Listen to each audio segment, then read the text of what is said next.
posted by you/sister grounded through. I, 25F, live in a 3-bedroom apartment with my fiancé, 27M. We have a 6-month-old son.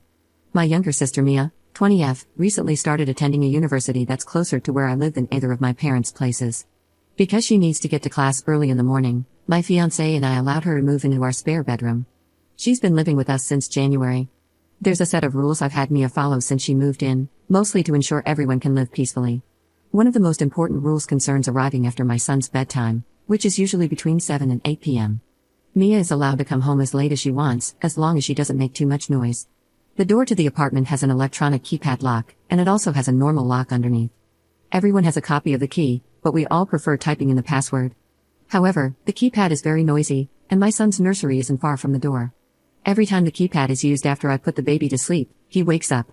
So naturally, the rule about getting home late includes not using the keypad. Everyone, including Mia, has known about this since day one. At first, we had no problems.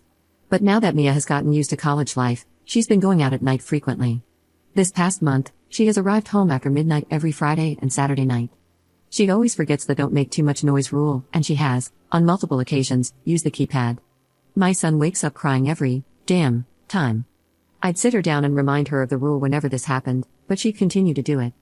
My fiancé and I got tired of putting our baby back to sleep because of that, so I changed the password and told Mia she was no longer allowed to use the keypad. She agreed and promised to try to make less noise. On Friday night this week, Mia went out with her friends. She came home very drunk at 4 a.m. and forgot that I changed the password. Not only did she use the keypad, but she also got the password wrong so many times that she triggered an alarm. I was furious. Not only did my baby wake up crying, but I also got complaints from my neighbors. The next morning, I told Mia that I'm establishing a curfew. While living with me, she needs to be home by 8 p.m. She won't be allowed to go out at night for the rest of the semester. Mia put up a fight, saying I have no right to ground her like this or dictate what she does with her free time, but I held my ground. I told her she'll be free to do as she pleases when she has her own place and raises her own family. While living with mine, she has to do as I say. She told our parents about this. Our mother and stepfather are both on my side, our father is on Mia's. He's saying I'm not her mother, and I have no right to treat her like a child. He also thinks it's unfair to do this to her over a drunken mistake. Ida? Up in the comments. We don't live in the US, and the school year started in February. My fiancé is actually the reason I've been giving her this many chances. A big reason I'm establishing the curfew now is because the situation has gotten bad enough that even he's sick of it. She is living here for free, but only for now. The deal is for her to start paying a small portion of rent when she gets a job. I don't need her to pay me right now. My father still gives her some money for personal expenses, so I'm not spending too much on her. I didn't use the word grounded specifically, but it's what she took my words as. Update 11 days later. Before I start this update, I want to recommend reading my comments on my previous post. There were many questions I was able to answer there.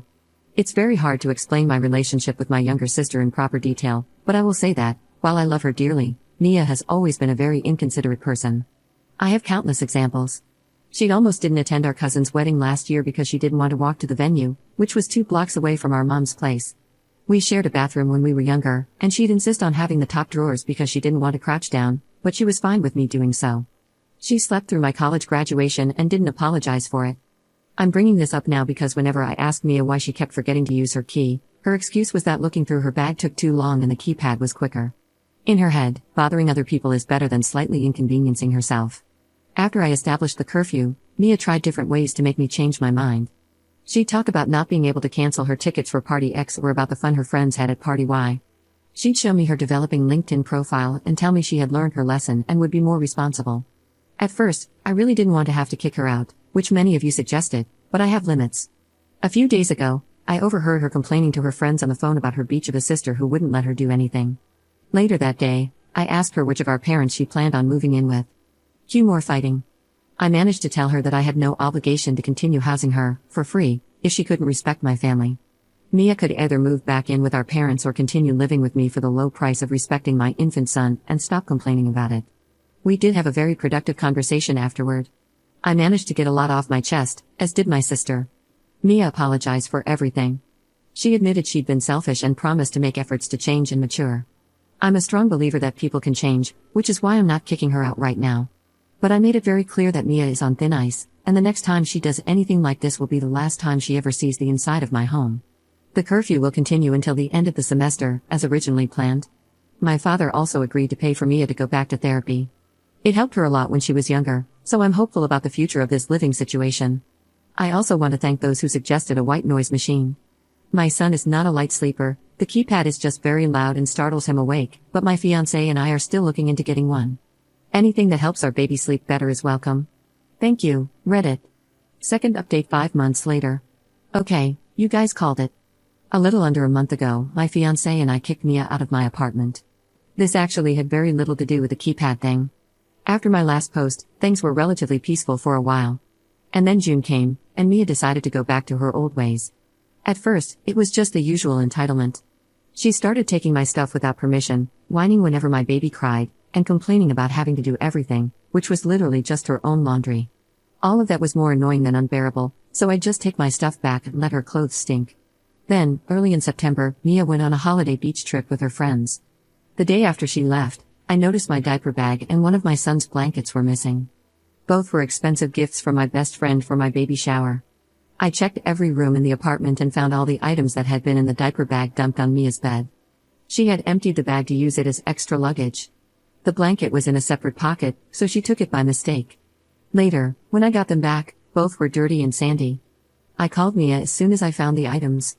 Her reasoning for taking the diaper bag was that she didn't want to empty her school bag, and her computer wouldn't fit anywhere else. She also called me dramatic when I told her to apologize. That's when I kicked her out. I told her that once she got back, she'd have 1 week to grab her things and move back to either of our parents' places. My sister spent the rest of her trip trying to convince me otherwise. She also tried to get my parents on her side. My mom told her she'd brought it on herself. My father did try to convince me to be nice, but I told him I already had been. Mia tried to pick a fight about it when she got back from her trip, but I didn't budge. She officially moved out a couple of weeks ago. My mom is making her save money so she can pay me back for the, almost, 8 months of rent she owes me. To be honest, I'm writing this mostly to vent. Being an older sister is exhausting. The house is always on fire, but you can never be the one freaking out. You're like a second mother, but not an actual parent, so your younger sibling feels no need to respect you. At least, that was my experience growing up. My mom is fantastic, but she still acknowledges that I was basically Mia's third parent. My father was a good dad, but a mediocre parent, and he refuses to understand that. He also doesn't accept that after the divorce, I was more responsible for Mia than he was. I love my sister dearly, but she's always treated me as an afterthought. For a few years, she'd contact me almost exclusively when she needed a ride. I'd spend a crap ton of money on presents, and she'd give me a $2 gift 2 months after my actual birthday. This happened 3 separate times, including this year. The list goes on. It always felt like I was the last thing on her mind. I'm not saying I was perfect, but I was always there for her. I will always love my sister, and I do believe she loves me too. But I also understand she's too selfish to realize she treats me poorly. I have to focus on my son, and I can't put up with Mia's immaturity right now. Do I regret letting her move in with me? No. Do I regret not kicking her out back in May? Also no. To be honest, I think I needed that. Knowing I tried has always helped me sleep at night. Plus, living with Mia wasn't all bad. Accompanying the Drake/Kendrick Lamar feud with her was pretty fun, at first, at least. My sister and I are on speaking terms. She was pissed at first but got over it once she realized that literally no one was really taking her side. She's back to transitioning between our parents' places every week. I don't miss that lifestyle. Mia hates it, as it takes her longer to get to her classes every morning. She's apologized, but I'm not letting her move back in with me. My son's turning 1 in a couple of weeks. Mia is invited to his birthday party, but I'm not expecting her to show up. My fiancé and I are getting married in a little under a year, and she's invited to that too. I hope my sister can learn to be more considerate, and that we can improve our relationship someday. But I'm done being the only one putting in the effort. This will be my final post. Thank you, Reddit.